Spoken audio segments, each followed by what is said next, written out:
You've probably heard a variety of rules of thumb to follow when it comes to personal finance. However, the harsh reality is that there is no one-size-fits-all guide to financial success. These are good starting points. However, blindly following them will not produce satisfactory results. Instead, consider the rules to be general guidelines. Regularly evaluate your goals and needs and adjust your strategies for saving, investing, spending, and debt repayment accordingly. So, here in this video, we talk about 10 money rules to break in 2022. Number 1. Save 10% for retirement. If you have a high income but plan to change careers, or if your income is not consistent, such as in some sales jobs, your long-term savings rate may need to be nearer to 50% to keep you on track for retirement. By saving more now, you are providing yourself with a safety net in the event of a significant decrease in income. Another reason the 10% rule isn't ideal is that some people simply cannot afford to save that much right now. In that case, it's far better to start with 4% or 5% and gradually increase your savings rate than to let this rule discourage you from saving at all. Number 2. Whatever you do, max out your 401k. If you're a high-wage earner, it is ideal if you can reach the maximum without much effort. However, if you earn $50,000 per year, you will need to set aside nearly 40% of your earnings for retirement. Remember that money contributed to a traditional 401k cannot be withdrawn until age 59.5 without penalty, with some exceptions. Early retirement planning is wonderful, but there may be some other goals you want to accomplish when you are young and need money soon.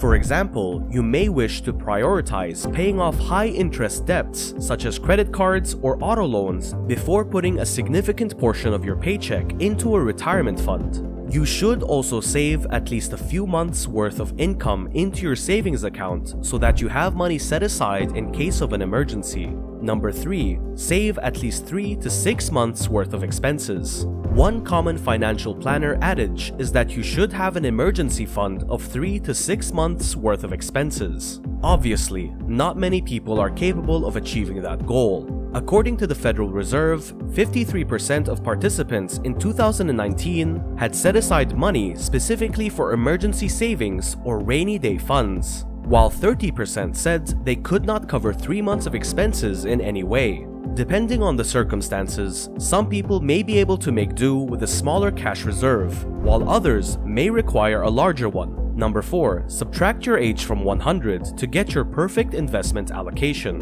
One of the most basic asset allocation rules is to subtract your age from 100 to determine the percentage of your portfolio that should be invested in stocks. According to this rule, at the age of 25, you should invest 75% of your portfolio in stocks and the rest in bonds and other relatively safer securities. You invest 25% of your assets in stocks at the age of 75. This is because older people don't have as much time to wait for a market bounce back after a dip. The idea is to gradually reduce investment risk as you age. This 100 minus age rule is a good place to start when it comes to allocating investments. However, it does have some flaws. Number 5. Withdraw 4% of your savings in retirement. In your first year of retirement, you withdraw 4% of your portfolio, gradually increasing your withdrawal to cover inflation.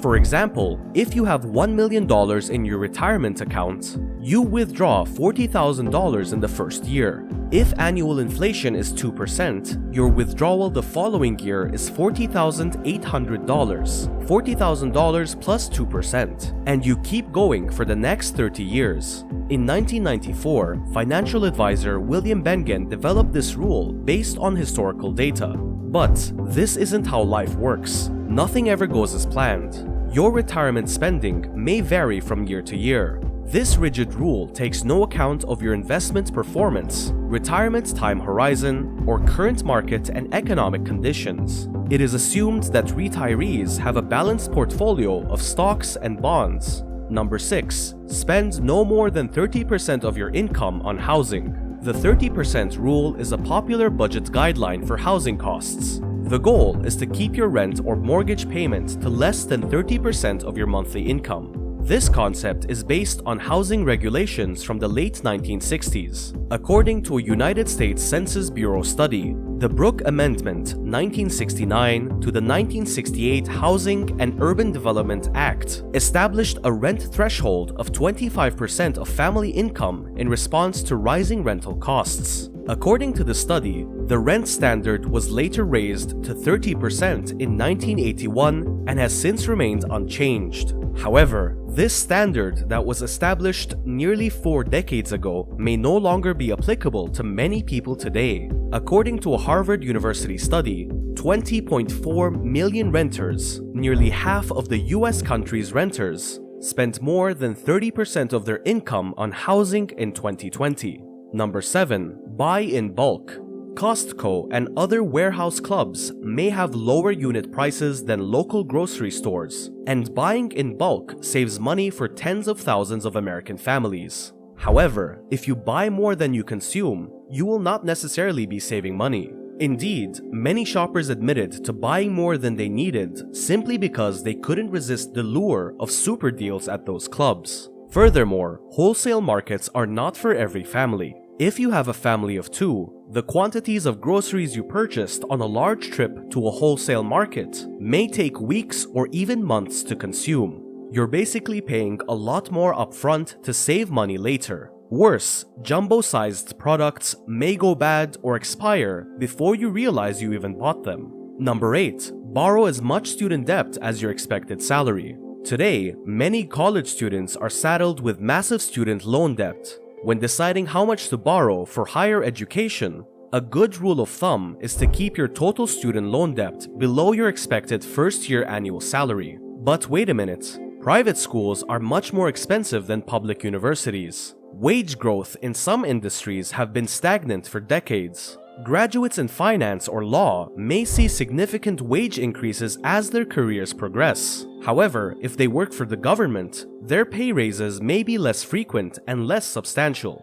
Number 9. Pay off your mortgage before saving for retirement. Because debt is a liability, you may be advised to pay off your mortgage as soon as possible. It may feel great to be completely debt-free, but paying off your mortgage early isn't always the best option, especially if you aren't planning on staying in your home long term. Prior to increasing your monthly mortgage payment, you should pay off any other high-interest debt, such as a credit card balance. Emphasize your financial goals, such as whether you want to pay off your mortgage or invest for retirement, or if you want to save for your children's education.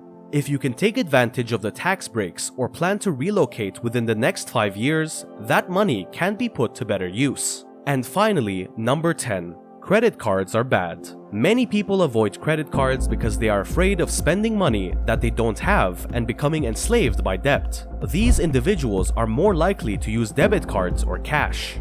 Credit cards, on the other hand, are not all that bad if used wisely. To avoid a high-interest charge, a cardholder should pay off his or her balance on time and in full. By avoiding credit cards, consumers not only miss out on the opportunity to build credit, but they also miss out on rewards, which can take the form of travel points or cash that credit card companies offer to encourage cardholders to spend. So that's the end of the video. Make sure to like the video, subscribe to our YouTube channel, and press the notification bell so you never miss out on our next videos. Until the next video, take care.